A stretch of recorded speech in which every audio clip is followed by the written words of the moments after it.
Hello and welcome to the Everything is Black and White podcast live on YouTube, Facebook, Twitter, and later on our podcast channel. If you're listening or watching on the YouTube channel, hit that subscribe button. We're building up the channel and there's going to be loads of great content to come from now on. And thank you as always for following us on our podcast channel. Hit that like and leave us a rating and review if you get the chance as well. It's time for our usual Monday show. And for the first time in many months, we come into it saying, Aaron, that Newcastle United have lost a Premier League game. It doesn't feel right saying it. I feel a little bit dirty. But Newcastle's unbeaten run has come to an end. How are you feeling a couple of days later after this Liverpool defeat? It's an unusual feeling, and it was an unusual feeling on Saturday night, actually sort of going into that post-match press conference, haven't actually asked Eddie Howe about the defeat because we've just became so accustomed to them salvaging a point or, keeping the winning run going. So I think, plenty of positives to take from the defeat, which I'm sure we'll go into. So it didn't actually feel that much like a defeat, didn't it? I think the more sort of overriding feeling was just about Nick Pope and about, the ramifications for Wembley, more than sort of Newcastle's, unbeaten run finally coming to an end.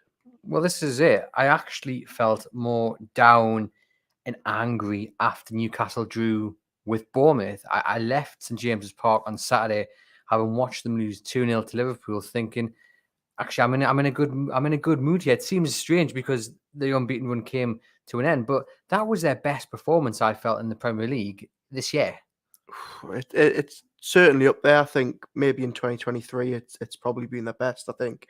Sorry, I did say 2023. Didn't I when I made that point? Oh, sorry. I thought when you said the year, you meant the entire this year. season. No, this year. Goodness me, no. I thought it was a very, very good performance. I think you could not tell that Newcastle were a team down to 10 men.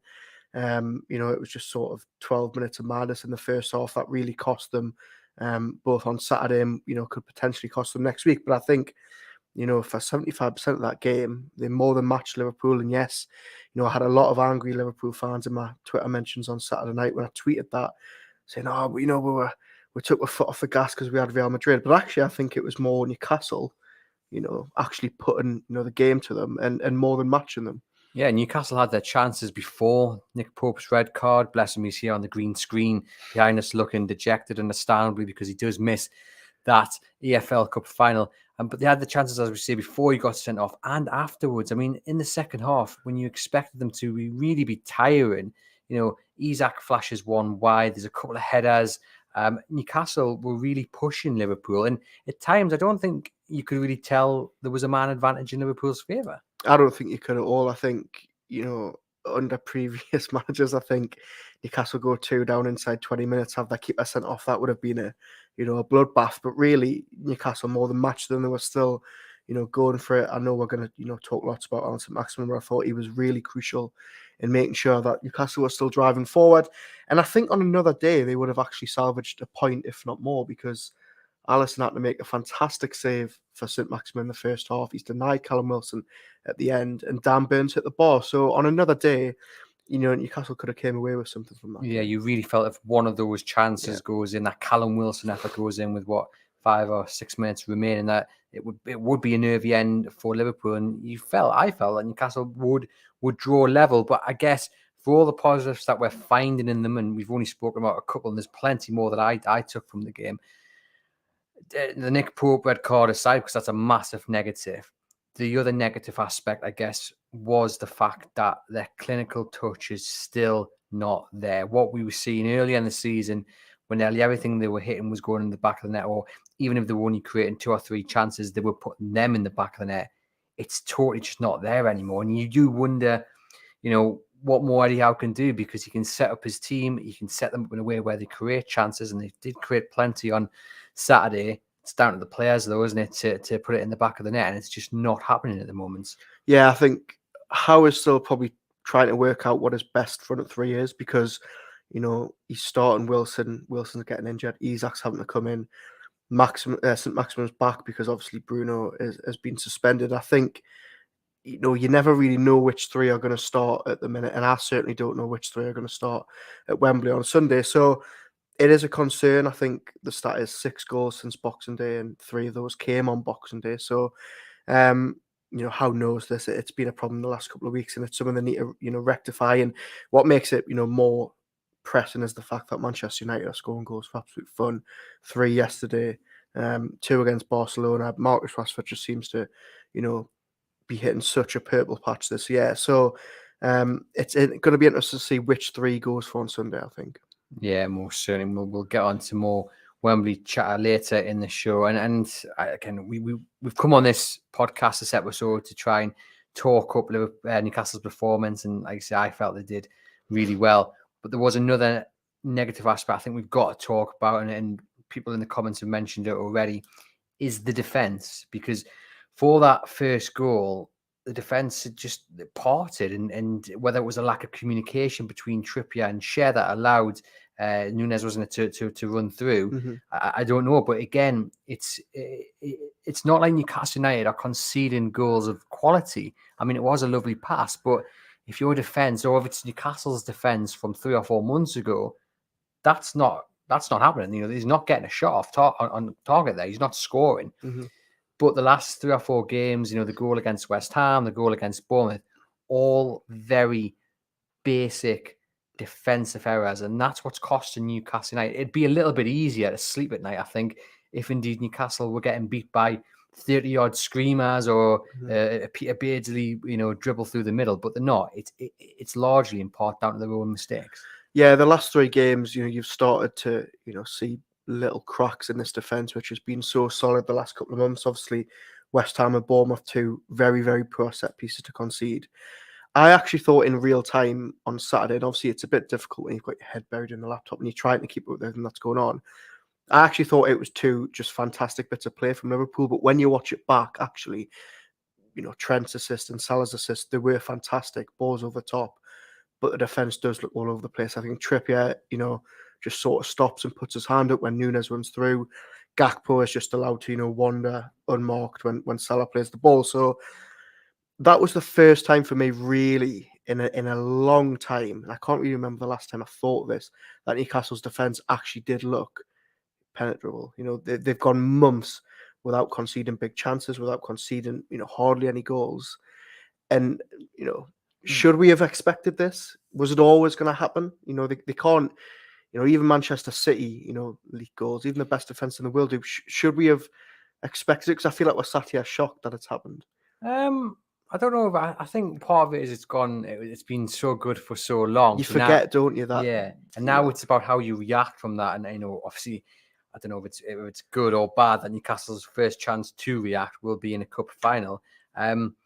But at the same time, I don't think that should mask the fact that really the goals they've conceded of late are all avoidable. I know people will say, well, any goals are avoidable, but I do feel that the goals, especially of late, were just, poor defending, not what we've come to expect from Newcastle. And I wonder, is it tiredness? Because they have worked so hard over the last few months. We know how much effort they're putting. You've got to have real stamina, the way Howe sets up his team.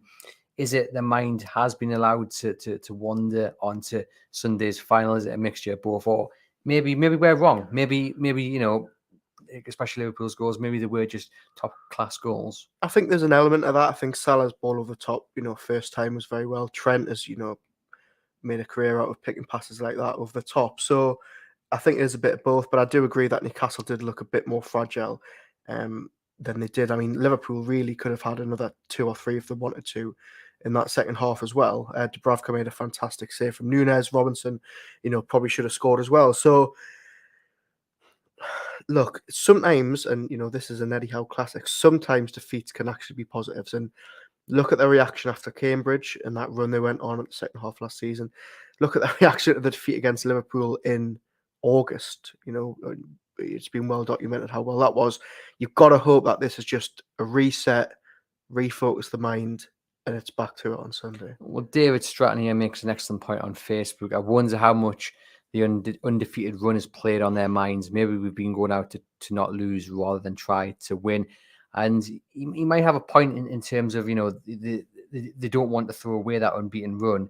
And I made the point last week that maybe, you just get it over with. Get the defeat out of the way. And like you say, maybe they can reset.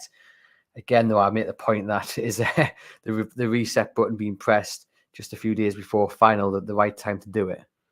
Not that they had any choice, of course. Yeah, look, I mean, it's not ideal. We would have loved Newcastle to have, kept this run going, or at least got back to winning ways after a lot of draws. But it hasn't happened, and it's about how they react now. And as you say, hopefully it's a little bit of a kick up the backside that they haven't had in recent weeks, to get that winning feeling back. I mean, it's not the most ideal preparation, by any means, but Howe will have them drilled. And actually, Howe said at the end of the game, he's glad the final's here. They've had 3 or 4 games in between the semi and the final where everybody's been talking about it, but Howe's saying, we're focused on this game. It must be a huge relief for him and the players to finally be able to actually fully focus it and not just have one eye on it when they're trying to play Premier League games. Just on the defence, Geordie Tune for Life asks, do the defence miss Bruno as a number 6 protecting the back 4 from counter-attacks? We know he's excellent up front providing balls to the forwards, but in my opinion, we miss him as a 6. Yeah, I would agree with that. I think, we know that Joe Linton plays a lot better alongside him. We know Longstaff plays a lot better alongside him. That was the first time this season that Newcastle had played Longstaff, Joe Linton and Anderson as a 3 starting, and obviously Anderson I do feel from because not the way he wants his first Premier League start to go. And actually, I think the stat is that Newcastle still haven't won this season without Bruno starting. So huge to get him back for Sunday because the entire team, not just the defence, I think going forward as well, they just look a different, animal when he's in the team. Yeah, 100%. That's, I've done a video, it'll be up on YouTube later, the 5 positives to go into this week with ahead of that final. And then, of course, on that list is the fact that Bruno Guimaraes will be back. He will be ready to be picked, and you assume in that starting 11 because, like you say, he just brings a different option. He's just different class, isn't he? I guess, though, it also goes to show you just what Newcastle maybe need to do in the summer so that they're not left in this position next season that should Bruno pick up an injury, should he get suspended, then they're looking around thinking, well, okay, we've gone from this performance level and we've gone down a level because we haven't got that man there. They need to go out and they need to make sure that Eddie Howe has the options that allows him to replace Bruno for whatever reason. Yeah, absolutely. But I mean, we knew that after January. We knew that in January, really. I think Eddie Howe knew that in January.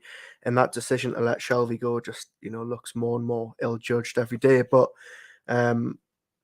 it's something that we've said, a lot on this podcast. They've kept the powder relatively dry in Jan with, potential European qualification on the cards. They're going to have a big overhaul in the summer. And a number 6 or another midfielder, or another 2 midfielders really need to be high on the list, I think. Ian says Bruno always gives the defence an out if they're in trouble, which isn't always there with other players. And he also says he felt Newcastle were the better footballing team against Liverpool, but that means nothing when we make uncharacteristic mistakes, which we've just talked about there. We're going to have to now talk about Nick Pope's red card. Do I have to? We're going to have to. He's on the green screen behind me, as we mentioned, and your heart does break for him. He's been superb. I mean, I haven't done the maths, but he's probably earned Newcastle several points with some man of the match performances. Gareth Southgate was in the crowd as well a week before the final. It was just, you talk about uncharacteristic mistakes. That is very unlike Nick Pope. There have been examples earlier in the season, one against Manchester City, I think, where he's just maybe misjudged. He's come out, I think it bounced over him at this occasion. This time he didn't quite get away with it, to say the least.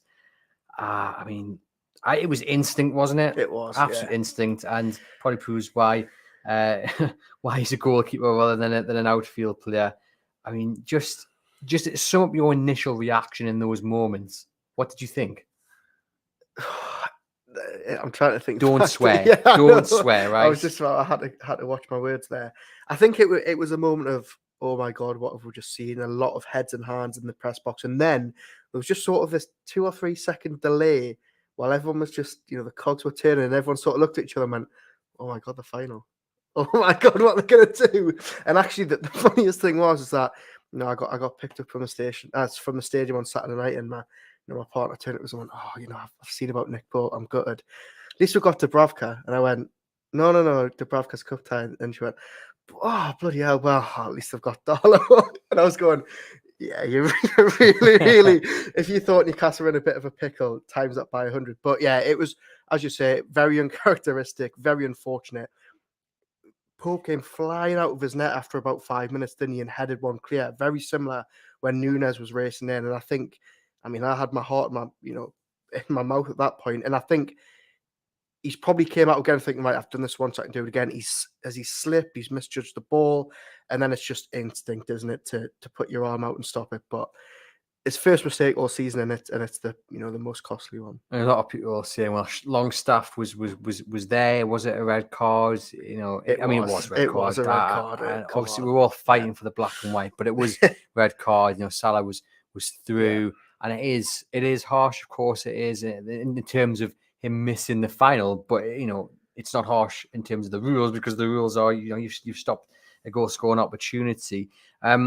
Of course, as you mentioned there, Martin Dubravka replaced him, came on and did very well, I thought. And very well. Again, just add salt into the wounds is the fact that he can't replace Nick Pope. And Karius, though, for all he hasn't played a competitive match in goodness knows how long. How long we're talking? I think his last competitive game was 2021. His last game in England for a competitive game in England was the Champions League final.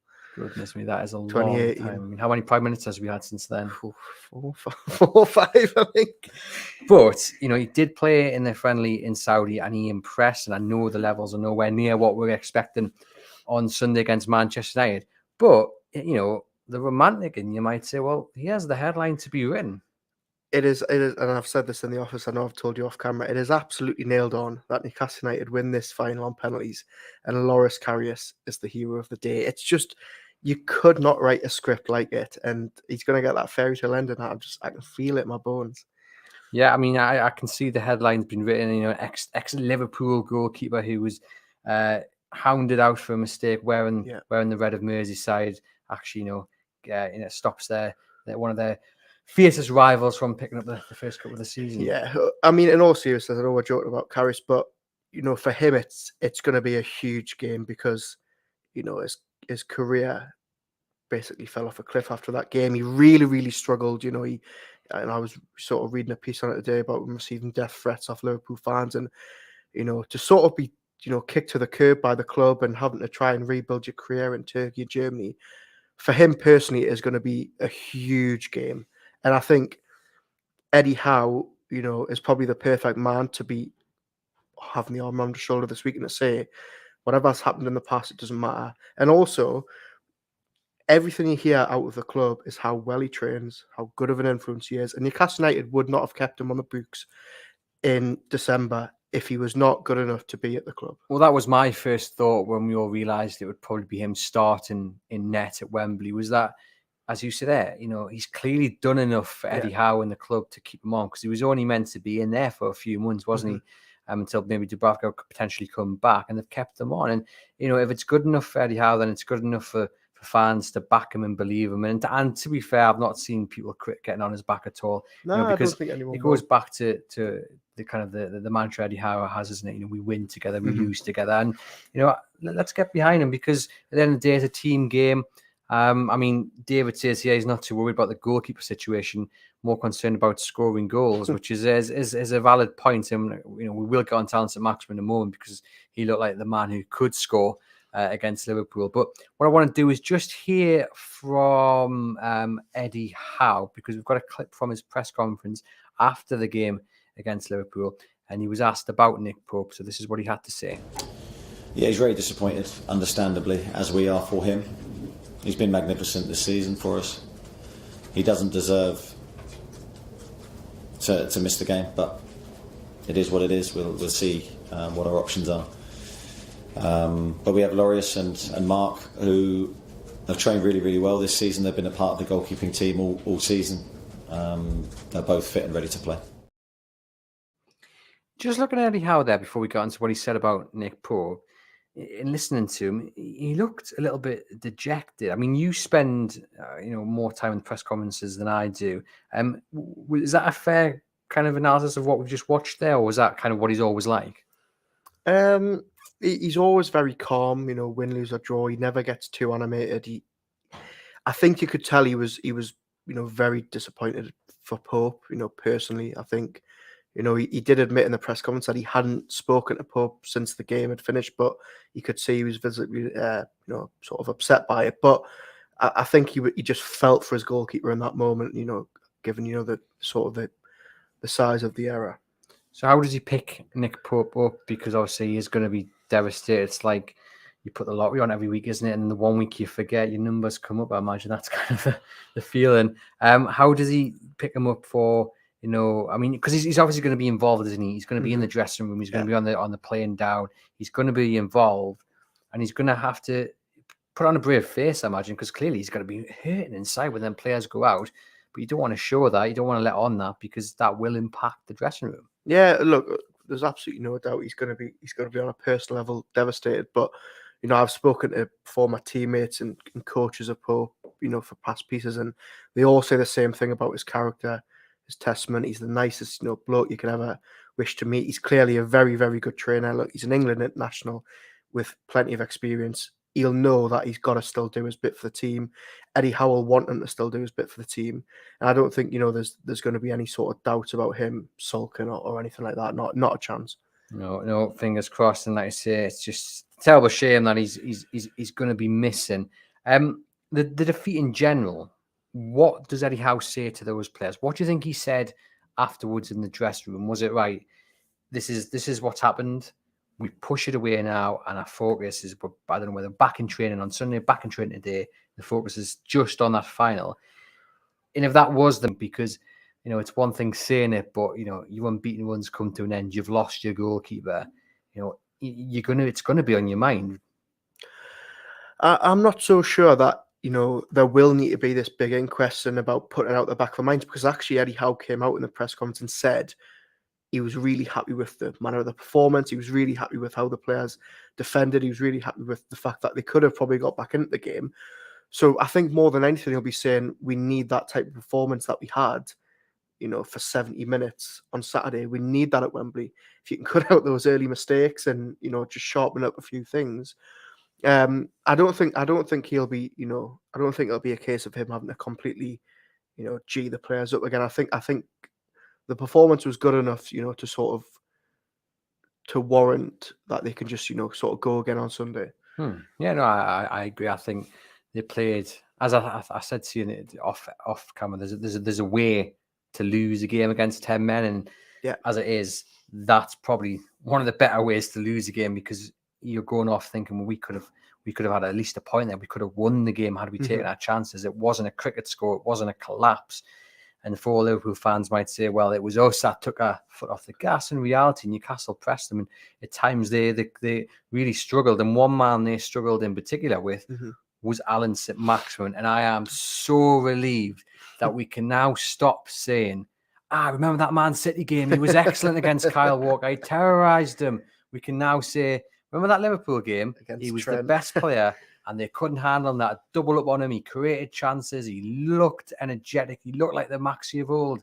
I'm so happy that we don't have to talk about that Man City game as good as it was anymore. Maybe he's just got a thing. He loves playing against English right backs, because he tore Kyle Walker apart and he gave Trent Alexander-Arnold a real, you know, fright at some stages on Saturday.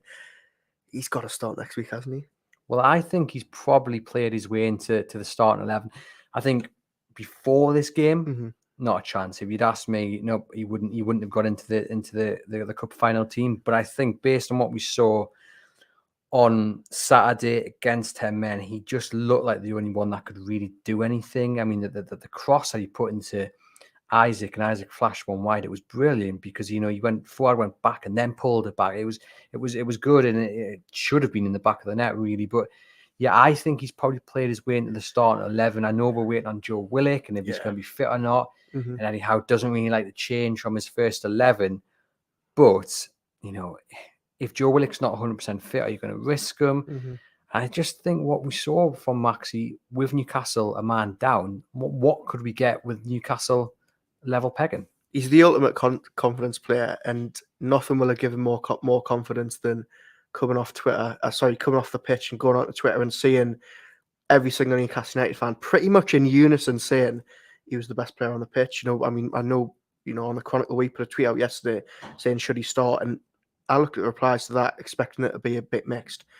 90% of those fans wanted him to start. And I think for a player like Maxi, in a game like that, in a final, he'll want to show up. And I'm the same as you. I think if you'd asked me a week or two ago, I would have said his cameo performances haven't been good enough. But if he can replicate what he did on Saturday at Wembley, they've got a huge chance of getting something. You kind of just wind him up, don't you? Yeah. And then you let him go and you say, come on then, because this is 90 minutes of football. You don't get a second chance here. This is now or never. And maybe he is the perfect person to like I say, wind up and let go. And this is someone who's been very critical of him over the last couple of months. But yeah, I was really impressed with him on Saturday. And I was impressed with Isaac as well. I know he flashed one wide, but again, he's got good control of the ball. For his stature, he doesn't look like a Premier League striker, but he's got a bit about him, hasn't he? And he can use his body. He's got a bit of strength about him. And there was instances where he was just trying to carry the ball forward, and Liverpool was struggling to get it off him. I think he just needs a couple more goals to get it going. But yeah, I was impressed with him as well, and I think it gives Eddie Howe a bit of a dilemma on Sunday regarding who does he start. Do you start your number 9, Callum Wilson, who obviously only got 20 minutes or so?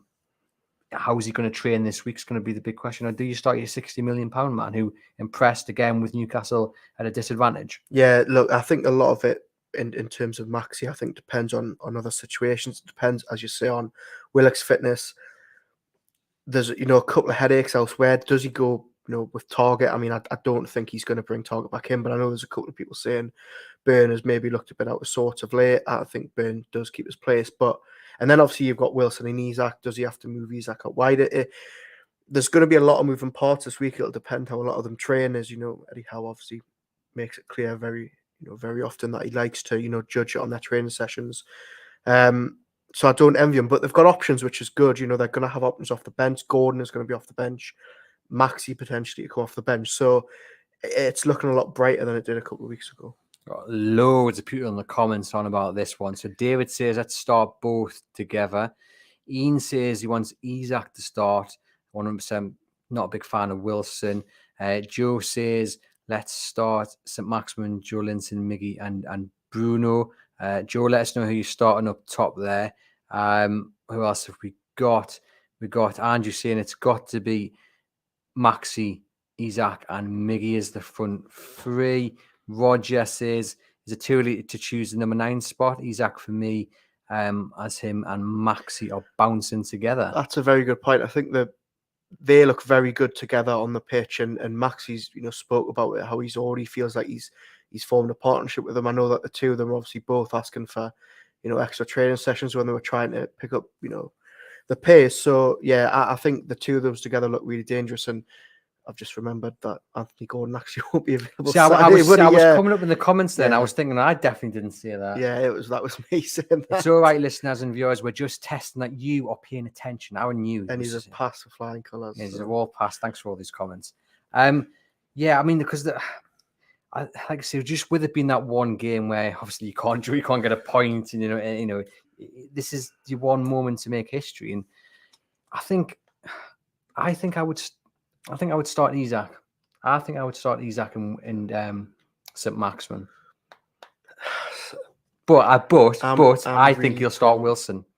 I think he'll start Wilson. And as much as I'm talking Saint-Maximin up, I think if Joe Willock is fit, he goes. I think he goes to that team that he's played for the large part of the season. Yeah, I don't think you're far wrong. A lot depends on the fitness this week. Willock to come back in that space of time would be, considering he hasn't trained, would be almost miraculous. Wilson obviously came through that half an hour very well on Saturday. Howe said he was pleased that he managed to get through it unscathed. I don't envy him making this decision this week, but I think you're right. I think he goes back to that tried and tested team if he's got all the players available. Yeah, I mean, it's a good option to have. I mean, it'd be nice to have the full squad to pick from, wouldn't it? But it is a good dilemma to definitely have. You mentioned there, Dan Burn. How do you think he did against Liverpool? There's no debate in his effort and his commitment, and as Gibbo would say, he's got the heart size of a frying pan.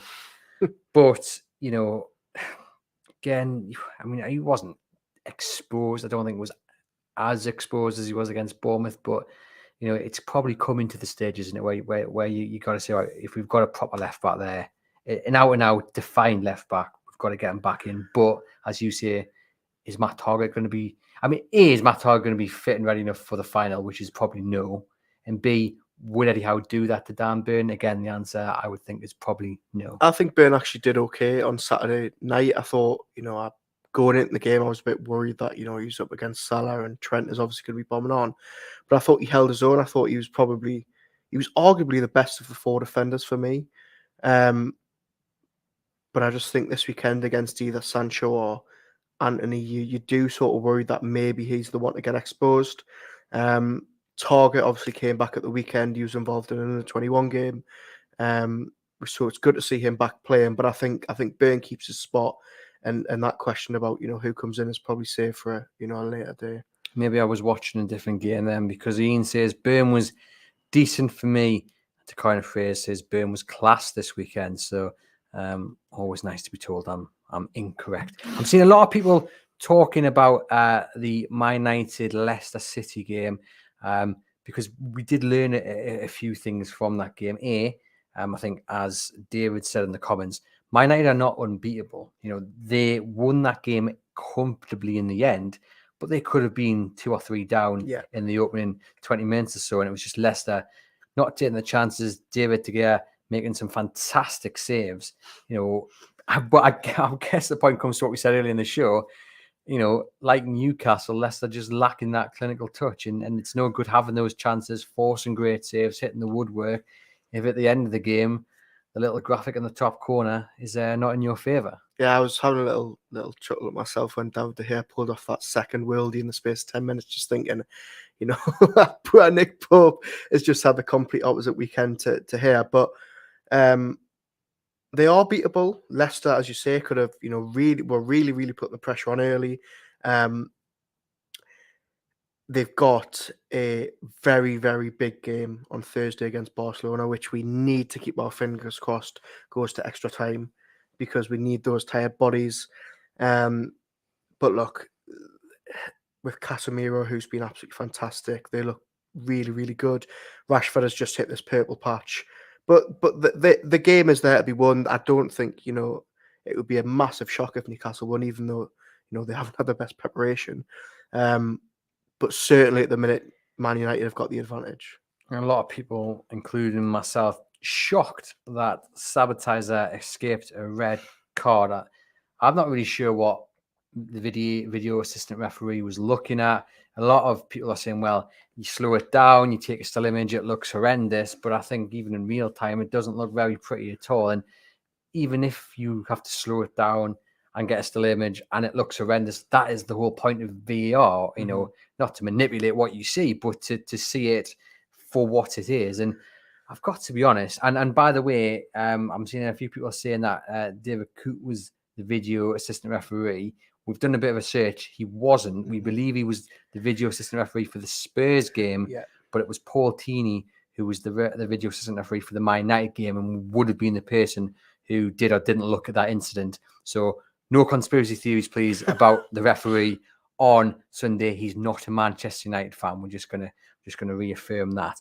But that should have been a red card. And quite honestly, scrap the whole system. If that is getting away, he's getting away with that. What is the point with VR? I'm not complaining mostly because we don't want him involved in the final. I haven't seen enough of him to be fearful of him. Mm-hmm. I'm just talking generally. Mm-hmm. If it's not doing its job, how are we here again? It feels like every week we come in on a Monday, don't we? And we've got a different gripe about something. I mean, there was obviously 3 last week, and Lee Mason quit, and now we've obviously got this. I think even taking the Newcastle black and white tinted spectacles off, you look at that and you think it's a red card. How VAR hasn't then gone back and said, actually, you need to at least have a look at this. It's just beyond me. And I think when you look at Sabitza's challenge and how high it was compared to Bruno's against Southampton, and where Bruno, yes, fair play, did foul him, but he was low, he was just a bit late, and it was just above the ankle. It's baffling. But Just where the consistency is, because I've actually got no issue with Bruno being sent off. It was not a good challenge, and I can see why he's been red carded for that. If that was the other way around, we'd be wanting the opposition player sent off. My anger comes at the lack of consistency, because it's not even a debatable thing. The video, Paul Tini has to be in the ear of the referee saying, "Go and have a look at this." What is he looking at? Has he gone for a cup of tea? Honestly, I don't know. It baffles me. But as you say, we're sat here every week talking about it. Clearly, something needs to change. Whether it's getting pros involved or just not scrapping the whole thing. But it is the same English refs that are making mistakes on the pitch that are making them in Stockley Park. So we just need to keep our fingers crossed that there's no, perfect performance from the referee Sunday. No, big debate points that we're talking about next Monday when Newcastle are being robbed. Do you know what? Someone just go in and just remove the cables. Yeah. So it just, we can't even be back here on Monday next week talking about it. But you know what? We will be back here on Monday talking about Newcastle United winning the cup, right? Yeah, and Karius, being the penalty hero. Joe certainly agrees. It doesn't matter who turns up against us. The cup is ours.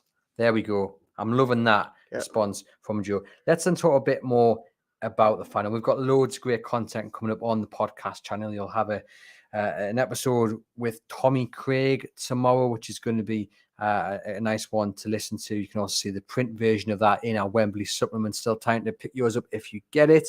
If you haven't already, we'll have John Gibson live in the studio as well on Wednesday. And on Thursday, we've got Matty from the Magpie channel coming in to get the fans' view. And then we'll have the view from the opposition on Friday. So much going on. I'm getting my days mixed up. And then on Saturday, me and Aaron heading down to London with Kieran Kelly and Lee Ryder.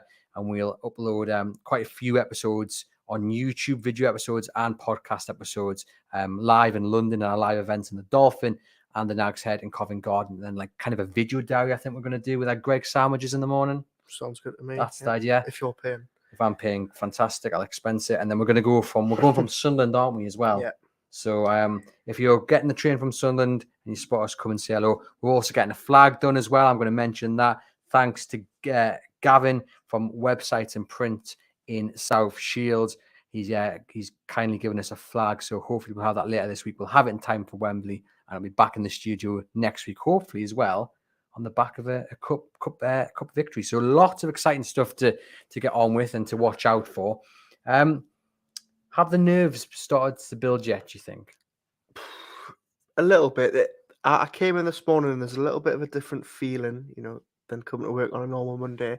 I think by the time we get to Friday, by the time we're on that train Saturday, the nerves will build. I can't even imagine what you're going to be like, seeing how, petrified you were for the semi-final. Do you know what, right? I'm not, if this time in the second leg, this many days between the game and from now to the game, I was really nervous. I was rocking back and forth. I remember my partner saying, what is wrong with you? And I couldn't. I was so nervous. I think it was just the anticipation and being so close, you can almost touch your train tickets. So do you feel like now it's going to be different because the semi-final nerves are all about, right, they're so close to Wembley, they've got to get there. Now they're there. Look, even if they lose the final, which we don't want to happen, they've still made it there. You've still got to watch Newcastle United in the final. It's a different type of nerves now, isn't it? Yeah, definitely. I think you've hit the nail on the head there. For me, being nervous as a fan was all about Newcastle getting there and being so close, and just how devastating it would be to miss out after winning that first leg and arguably should have gone into the second leg. 2 or 3 goals to the good. It's a different kind of nerves this time around though, because I think it's excitement more than anything, excitement for the experience. I mean, to get down on the train in amongst all the fans who are going to be having a jolly good time, and to be, in amongst the fans at the Dolphin, which is going to be fantastic. And then at Trafalgar Square and the Nag's Head, it's going to be excitement more than nerves, I think, because we've done the hard part, essentially. Newcastle have done the hard part in many ways, getting there. Now it's just about 90 minutes of football. And whatever happens, Tyneside going to be proud of you. Fans across the globe, wearing black and white, are going to be proud of the team. Whatever's going to happen, they're going to give their all as well. So yeah, I think this week will be all just be about excitement and getting down there and getting amongst the atmosphere. The nerves you felt for the semi-final, I don't know. Yeah, no, I think you've hit the nail on the head there. I think it's excitement now more than nerves, isn't it? I'm sure when kick-off comes, there will be nerves, but at the minute, it's just you just want it to be Saturday, don't you? You just want to get this week out the way, and then you're there. So what is Eddie Howe doing then this week in terms of prep, do you think? What is he? Is he showing them DVDs of Joe Harvey lifting the cup up at St James's Park in 52 and as captain, and then 69 as manager? Is he delivering FaceTime calls from Kevin Keegan, or is he just concentrating on what his side can do? He did actually, sort of tell us last week that they were considering getting former players in. They did have players from around Keegan's era in about a month ago, which is very good to see. Howe's made it clear ever since he came that he really wants to utilize the sort of players of the past. I think there'll be, I don't know how much training they'll do. I know that, they had yesterday off. They'll probably be back in today. And then, yeah, I think there'll be, well, look, Eddie Howe's, made it clear that the last couple of games it's been focused on the Premier League. I think now that, they're finally here, it's full throttle now. They can actually, fully go in with the game plan. I'm sure Howe and Tindall off the pitch have been, discussing it, but now the players will be involved. And yeah, I think it's just making sure, especially with Karius, that he's up to speed, match fit. Gillespie as well, just in case. As well. Will Howe be watching that game against Barcelona, do you think? Oh, absolutely, definitely. Without a shadow of a doubt, he will be. Yeah. How do you stop Marcus Rashford? The key question is, how did Newcastle United stop Marcus Rashford?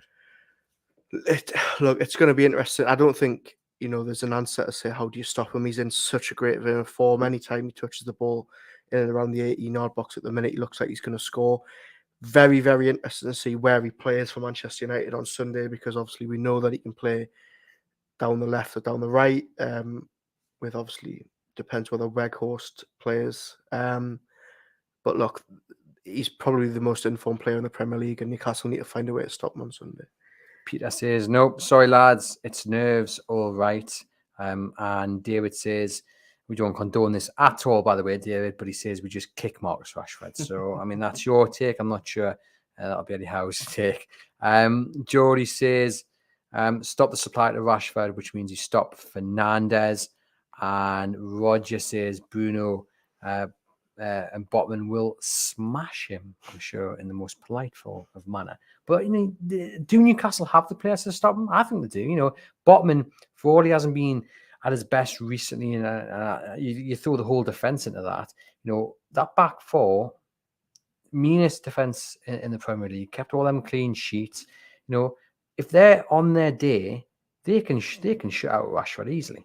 Absolutely. I mean, they already have done this season at Old Trafford. Of course, yeah. And I mean, look, Manchester United and Marcus Rashford were in a very different vein of form when they met earlier this season. But Trippier knows a lot about him from England. You'd fancy Botman, on his day to be able to match him. But as somebody, has just said in the comments there, a lot of it depends on Bruno Fernandes. A lot of it depends on Casemiro coming back because, Manchester United just looks so much better with him in the team.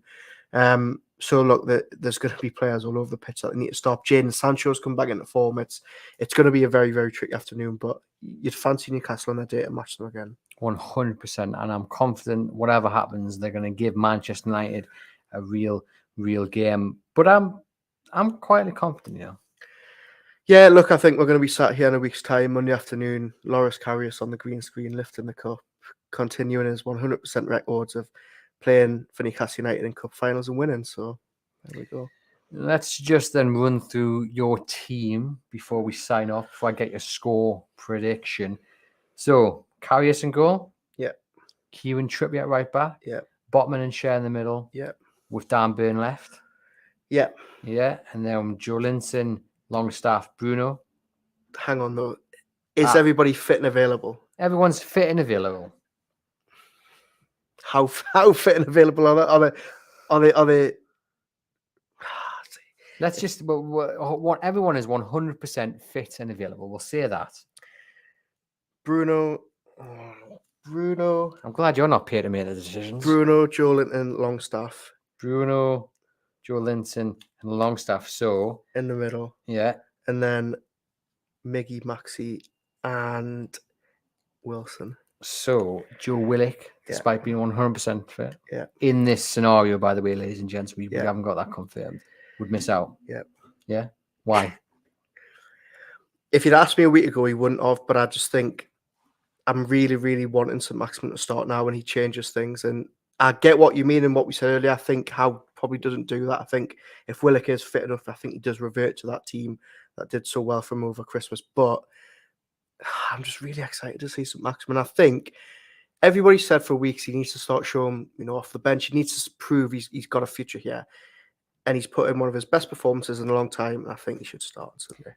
Joe Linton's going to be key as well, isn't he? Yeah, huge. Good to see that, whatever scare there was on Saturday, he seems to have, it was more precautionary. Yeah, look, he made it clear to Howe and Tyndall that he didn't want to come off. I love that. He kept shouting over, I'm okay. And Matt Ritchie was already stripped and ready to go. And Howe actually had a bit of a word with him when he came off and said, I'm doing this for you. And so hopefully, Howe wouldn't really speak about it too much after the game.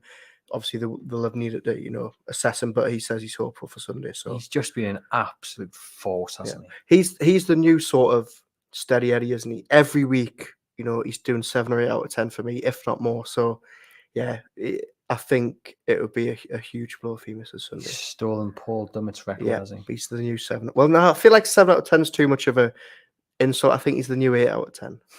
7 out of 10 every week's not a bad mark.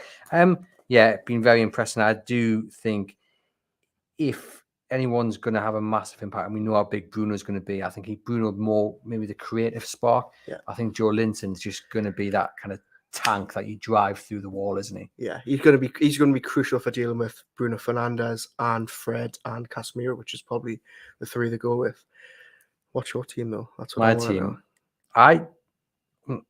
My team, I think, is probably but I would play Isak instead of Wilson. Really? Yeah, because Isak and Maxi are just gelling a little bit. That would be my team. However, Eddie Howe's team, you can take out Maxi, I think. Yeah, I agree with that. It all depends on Willock, and to recover from a hamstring injury that did seem serious when he came off at Palace. I think, at Bournemouth. I think it would be a miracle if he's back. But look, fingers crossed he comes through it this week. Well, we'll look forward to speaking to Eddie Howe later this week and get confirmation, hopefully, on the knocks that some of the players have had, and hopefully Joe Willock comes through whatever fitness test he's going to have, because it'd just be nice to have that option as well, more than anything. And hopefully they get through training unscathed and they go into the final few days of this week in good spirits, which I think they will do. As I say, I think that Liverpool defeat, you can take loads of positives from that. I'm a lot happier with it than I was the previous few draws they've had. So if my spirits, I think, they go by, I'm sure you guys listening and watching are also just as happy as me and Aaron. Yep. Yeah, obviously not happy to lose, but happy by the manner of the defeat. Now, head over to chroniclelive.co.uk to keep up to date with all the latest Newcastle United news. Hit the subscribe button on YouTube and on the podcast channel. Buy the Wembley supplement if you already haven't done. Loads of great stuff in there. And just finally, Aaron, are Newcastle United going to win the Carabao Cup? Yes. There we have it, ladies and gents. Don't write in if he's wrong. Thank you very much for watching. This has been the Everything is Black and White podcast.